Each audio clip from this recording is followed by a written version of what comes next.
Hello dear students, welcome to doctor Logics. आज की video में इस क्वेश्चन को डिस्कस करेंगे। क्वेश्चन है the following data was obtained for the first order thermal decomposition of SO2Cl2 है। ये यहाँ पे थोड़ी सी प्रिंटिंग मिस्टेक है, इट्स Cl2 थायनिल क्लोराइड। ठीक है, तो आपको डाटा दे रखा है एंड आपसे पूछा है rate of the reaction when the total pressure is 0.65। तो देखो इनिशियली जो हमारे पास रिएक्शन है वो है SO2Cl2 decomposing into sulphur dioxide and chlorine. Initially जो प्रेशर आपको दे रखा है वो है 0.5 एटमॉस्फेयर, और ये तो कुछ भी नहीं लिया होगा। अब मान लो इसमें से कुछ डिकम्पोज हो गया, x एटमॉस्फेयर डिकम्पोज हो गया, तो 1:1 जितना ये डिकम्पोज होगा उतना SO2 बनेगा। सिमिलरली 1:1 जितना SO2Cl2 डिकम्पोज होगा उतना ही क्लोरीन भी बना हुआ होगा। क्लियर? तो फाइनली ये जो बचेगा ये बचेगा 0.5 माइनस x, ये बचेगा x एंड ये भी बचेगा x।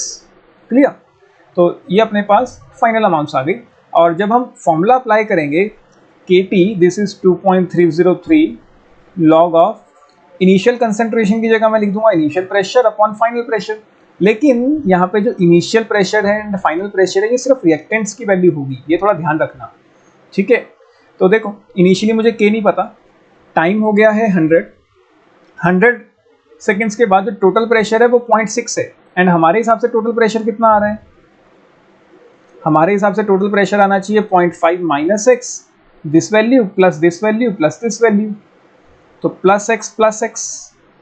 तो अपने हिसाब से तो आना चाहिए 0.5 प्लस x, एंड क्वेश्चन में गिवन है 0.6। ऑन सॉल्विंग x की वैल्यू आ गई अपने पास 0.1। अब फॉर्मूला लगाते हैं यहाँ पे k, टाइम हो चुका है 100 seconds, this is 2.303 log of initial pressure. Initial pressure था अपने पास बच्चे 0.5, फाइनल प्रेशर कितना है 0.5 माइनस x, क्योंकि हमें सिर्फ रिएक्टेंट की वैल्यू पुट करनी होती है फॉर्मूला में। एंड x की वैल्यू तो अभी हमने कैलकुलेट की है, तो k into 100 this is 2.303 log of 0.5, x की वैल्यू 0.1 है तो ये बनेगा 0.4। क्लियर? एंड लॉग टेबल्स मैंने आपको बड़े अच्छे तरीके से सिखाए हैं, तो जब आप इसको सॉल्व करेंगे ये बनेगा log 5 होता है 0.69, एंड अपने पास log 4 आप कैलकुलेट कर सकते हैं, log 4 होगा 2 का स्क्वायर।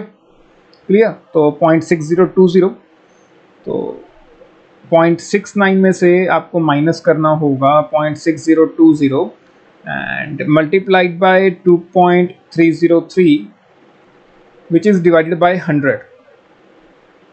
तो ये वैल्यू जब आप सॉल्व करेंगे ये आएगा 0.002231, मतलब 2.231 इंटू 10⁻⁻3। यहाँ से K आ गया। अब क्वेश्चन में कह रहा है कि रेट ऑफ द रिएक्शन बताओ जब टोटल प्रेशर है 0.65। देखो हमारे हिसाब से टोटल प्रेशर कितना है 0.5 प्लस x, हमारे हिसाब से तो टोटल प्रेशर कितना है 0.5 प्लस x, एंड क्वेश्चन में कह रहा है कि टोटल प्रेशर हो जाना चाहिए 0.65, तो x की वैल्यू कितनी आ गई 0.15। अगर x की वैल्यू 0.15 आई तो मतलब हमें प्रेशर बताना है जब रिएक्टेंट का जो प्रेशर है, थायोनिल क्लोराइड का प्रेशर है, वो कितना हो जाएगा 0.5 माइनस x। ठीक है ना, रिएक्टेंट का प्रेशर तो कितना है 0.5 माइनस x, x की वैल्यू तो अभी हमने निकाल दी 0.15, तो 0.5 माइनस 0.15 मतलब हमें प्रेशर बताना है, रेट ऑफ रिएक्शन बताना है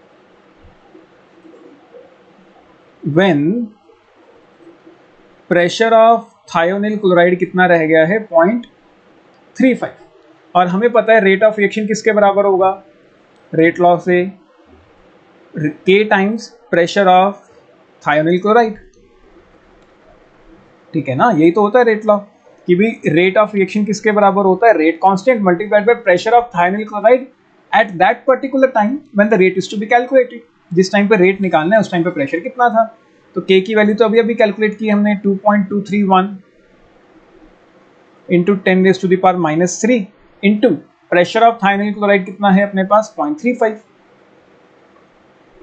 तो इसको सॉल्व कर लेते हैं, 2.231 मल्टीप्लाइड बाय 0.35, तो 0.780 इंटू 10⁻⁻3, तो 7.8085 इंटू 10⁻⁻4 प्रेशर के यूनिट से एटमॉस्फेयर, टाइम के यूनिट से सेकंड्स, तो एटमॉस्फेयर सेकंड्स।